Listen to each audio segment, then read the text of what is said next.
నమస్తే, welcome to our channel. నేను మీ పద్మావతి. ఈరోజు మనతో పాటు ప్రముఖ జ్యోతిష్యులు మరియు వాస్తు పండితులు బ్రహ్మశ్రీ సుధీర్ శర్మ గారు ఉన్నారు. మరి ఆయనతో మాట్లాడి మిథున రాశి వారికి ఎటువంటి ఫలితాలు కనిపిస్తున్నాయో తెలుసుకునే ప్రయత్నం చేద్దాం. మరి మీరు కూడా ఎక్కడ కూడా వీడియోని స్కిప్ చేయకుండా పూర్తిగా చూసేయండి.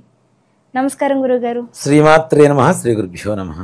గురువుగారు, మనకి ఆదాయ వ్యయాలు అనే విషయానికి వచ్చేసరికి ఆదాయం అనగానే మనకు వచ్చే సంపాదన, వ్యయం అనేది వచ్చేసరికి మనకి ఖర్చు అవుతుంది అని చెప్తారు కదా. అంటే ఇది వాస్తవమే అంటారా, లేకుంటే ఆదాయ వ్యయాలు కావచ్చు, లేకుంటే రాజ్యపూజ అవమానాలు కావచ్చు, ఇవి వేటి పరంగా లెక్క వేయచ్చు అంటారు? నిజంగా చెప్పాలంటే మనం చిన్నప్పటి నుంచి కూడా మెంటల్గా ఫిక్స్ అయిపోయి ఉన్నాను. ఆదాయం అంటే డబ్బు, ఖర్చు, వ్యయం అంటే ఖర్చు అని. ఆదాయ వ్యయాలు అనేటువంటివి మనకి పంచాంగంలో ఇచ్చేటువంటి విధానం ఏమిటి అంటే కేవలం డబ్బు విషయం ఒక్కటి కాదు. ఆర్థికం, ఆరోగ్యం, కుటుంబం, మనశ్శాంతి, విద్య, మనం అనుకునేటువంటి కార్య సంకల్ప విజయం, ఇవన్నీ ఓవరాల్గా కలుపుకుంటే వీటిల్లో ఏ ఒక్కటి లోపించినా మనశ్శాంతి లోపిస్తూ ఉంటుంది. కాబట్టి ఇవన్నీ కలుపుకొని ఆదాయ వ్యయాల రూపంలో చూపిస్తారు. కానీ డబ్బు మాత్రం కాదు, డబ్బు ఒక్కటి మాత్రం కాదు. మనకి ఓవరాల్గా ఈ సంవత్సరం మొత్తం ఉండేటువంటి ఫలితం, మనకు ఉండేటువంటి మనశ్శాంతి, మనకు ఉండేటువంటి కార్య విజయం ఏదైతే ఉందో ఈ ఆదాయ వ్యయాల రూపంలో చెప్తాం. కానీ కేవలం డబ్బు ఒక్కటే ఎంత వస్తుంది, ఇంత ఖర్చు అవుతుంది అనేది మాత్రం పిచ్చి అపోహ అని చెప్తాను నేను. కాబట్టి ఆ విధంగా చూసుకోకండి. తప్పనిసరిగా మనం ఓవరాల్గా జీవితం మొత్తం సంవత్సరం, ఇప్పుడు 1% ఇంట్రెస్ట్ అని చెప్తాను నాన్న, బ్యాంక్ వాళ్ళు చెప్తున్నా. 1% ఏంటంటే ప్రయాణం కదా.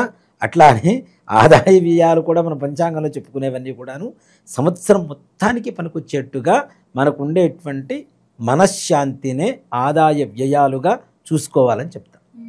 గురువుగారు, మిథున రాశి వారికి ఉగాది నుంచి ఉగాది వరకు చూసుకున్నట్టయితే కనుక ఎటువంటి ఫలితాలు కనిపిస్తున్నాయి? దాంతోపాటుగా అసలు వీరికి ఆదాయ వ్యయాలు ఏ విధంగా ఉన్నాయి, రాజ్య పూజలు ఏ విధంగా ఉన్నాయి అంటారు?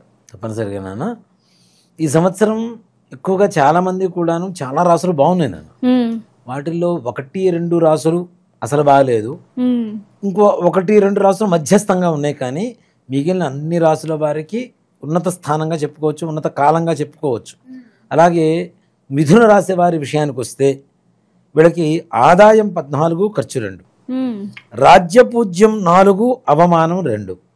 అన్ని విధాలా కూడాను మిథున రాశి వారికి యోగకారంగా చెప్పుకోవచ్చు. ఎందువల్ల ఇందాక మనం చెప్పుకున్నాం, మే 15వ తారీఖు నుంచి వృషభ రాశిలోంచి మిథున రాశిలోకి గురుడు వస్తున్నాడు. గురుబలం పెరిగింది. గురుబలం పెరిగితే గురువు అనేటువంటి ఆయన ఒక కాలేజీకి ప్రిన్సిపల్ లాంటి వాడు. మిగిలిన గ్రహాలన్నీ కూడా లెక్చరర్స్. ఈ లెక్చరర్స్ అంతా ఎవరి మాట వింటారు? గురువు మాట, ప్రిన్సిపల్ మాట వినాల్సిందే కదా. అలాగే గురుగ్రహ అనుగ్రహం ఉంటే అన్ని గ్రహాల సానుకూలత తప్పనిసరి కలుగుతుంది. అంటే పాపగ్రహాలు ప్రతికూలంలో ఉన్నా సరే అత్యంత ఉచ్చగ్రహాలలో మొట్టమొదటి వాడు గురుగ్రహం. కాబట్టి ఆ గురువు బాగుంటే అన్ని విధాలా బాగుంటాయి. గురువు బాగుంటే విద్య బాగుంటుంది, విద్య బాగుంటే జీవితం బాగుంటుంది. అట్లానే గ్రహాలలో గురుగ్రహం బాగుంటే జాతకం చాలా చక్కగా ముందుకు సజావుగా సాగిపోతూ ఉంటుంది. ముఖ్యంగా గురు బలం వల్ల కలిగేటువంటి యోగాలలో మొట్టమొదటిగా వివాహ యోగం అని చెప్తాం. ఓకే. కాలసర్పదోషాలు, సర్పదోషాలు ఎన్ని దోషాలు ఉన్నా జన్మరాశిలో ఉండేటువంటి గురుగ్రహ ప్రభావం చేత వివాహ యోగం తప్పనిసరిగా ఈ సంవత్సరం మిథున రాశి వారికి అత్యద్భుతంగా ఉంటుంది. అత్యున్నతమైనటువంటి యోగంగా వివాహం అంటే అత్యంత వైభవోపేతంగా జరపబడుతుంది. వాళ్ళకు ఉండేటువంటి స్థితిని అనుసరించి మంచి వైభవోపేతంగా వాళ్ళు అనుకున్న దానికంటే కూడా ఇంకా చక్కగా వివాహం జరగడానికి మంచి అవకాశం ఉంటుంది.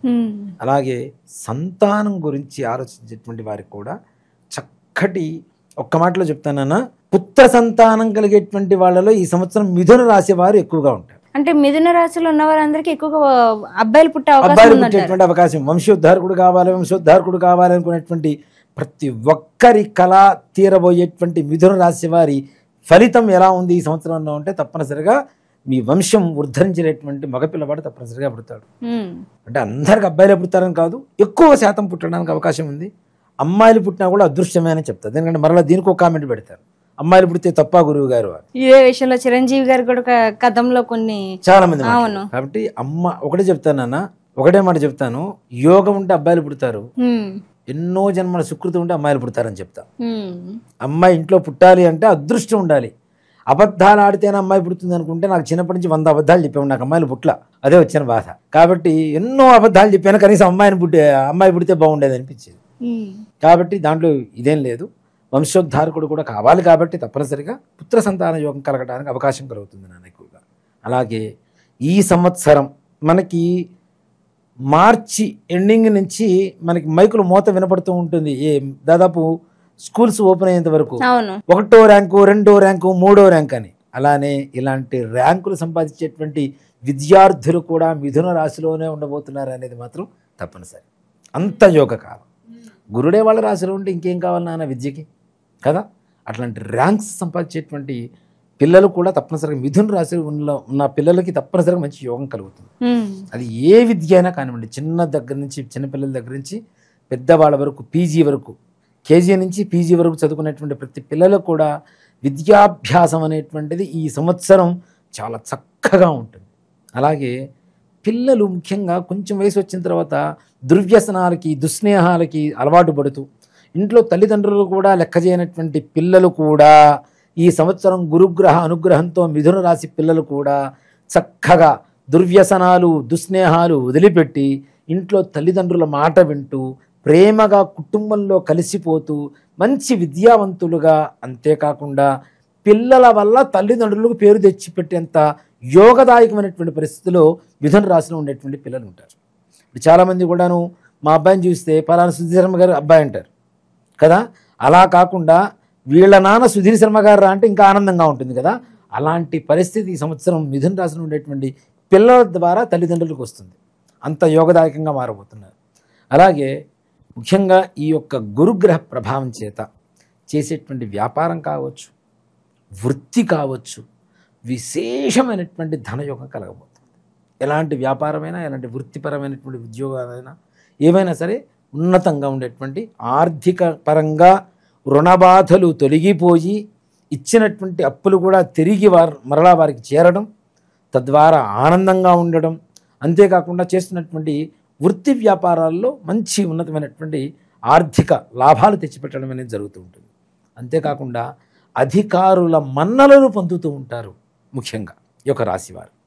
ఇక ప్రభుత్వపరమైనటువంటి ఈ ప్రైవేటు పరమైనటువంటి ఉద్యోగస్తుల విషయంలో కూడాను సంపూర్ణంగా శత్రువులు కూడా మిత్రులుగా మారుతూ వాళ్ళ సహాయ సహకారాలతో, మీ చుట్టుపక్కల ఉండేటువంటి వాళ్ళ సహాయ సహకారాలతో ప్రమోషన్స్ పొందేటువంటి అవకాశం కూడా కలుగుతుంది. ఇక్కడ ఉన్నతాధికారుల మన్ననలు పొందుతున్నారు. ఈ చుట్టుపక్కల చేసేటువంటి వాళ్ళ సహాయ సహకారాలు లభిస్తున్నాయి. తప్పనిసరిగా ఉన్నతంగా మంచి ఉద్యోగ యోగం, నిరుద్యోగులకు ఉద్యోగ యోగం కలుగుతుంది. ఉద్యోగం చేస్తున్నటువంటి వాళ్ళకు కూడా ఉన్నత పదవీ యోగం కనబడుతుంది. అలాగే రాజకీయ నాయకుల వ్యవహారానికి వస్తే కూడా లీడర్ అంటే వీళ్ళు అని చెప్పుకునేంత గర్వంగా పనిచేసేటువంటి వ్యక్తులు మిథున రాశిలో ఉంటారు ఈ సంవత్సరం. తప్పనిసరిగా లీడర్షిప్ క్వాలిటీస్ పెరుగుతాయి. జనాలలో ఎక్కువగా అంతకుముందున్నటువంటి వ్యతిరేకత కూడా ప్రజా ఆదరణగా మారబోతుంది వీళ్ళ పాలిట.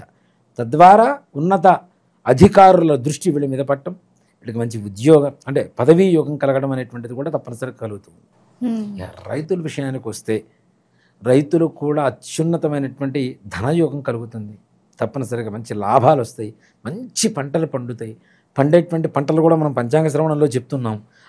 ఆ రకంగా పంటలు వేసుకుంటూ చక్కగా చేసుకుంటూ వెళ్ళిపోతే వీళ్ళకి కూడా మంచి ఆర్థిక లాభాలు ఉంటాయి. రియల్ ఎస్టేట్ వ్యవహారానికి వస్తే వారికి కూడా విశేషమైనటువంటి యోగం కలుగుతుంది నాన్న.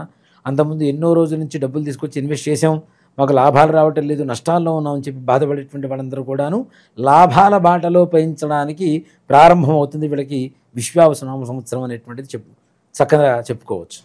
అలాగే విదేశీ ప్రయాణం చేయాలనుకునేటువంటి వారు కూడా ఉన్నతంగా ఉంటుంది. వారు అనుకున్నటువంటి స్థానానికి వెళ్తారు. మంచి విద్య, ఉద్యోగం, దాంట్లో కూడాను వాళ్ళకి కావలసినటువంటి ధనం చేతికందడం, ఖర్చులు వెళ్ళిపోవడం, ఇలాంటివన్నీ కూడా చక్కగా జరిగేటువంటి సంపూర్ణమైనటువంటి అవకాశం బాగా కనబడుతూ ఉంది.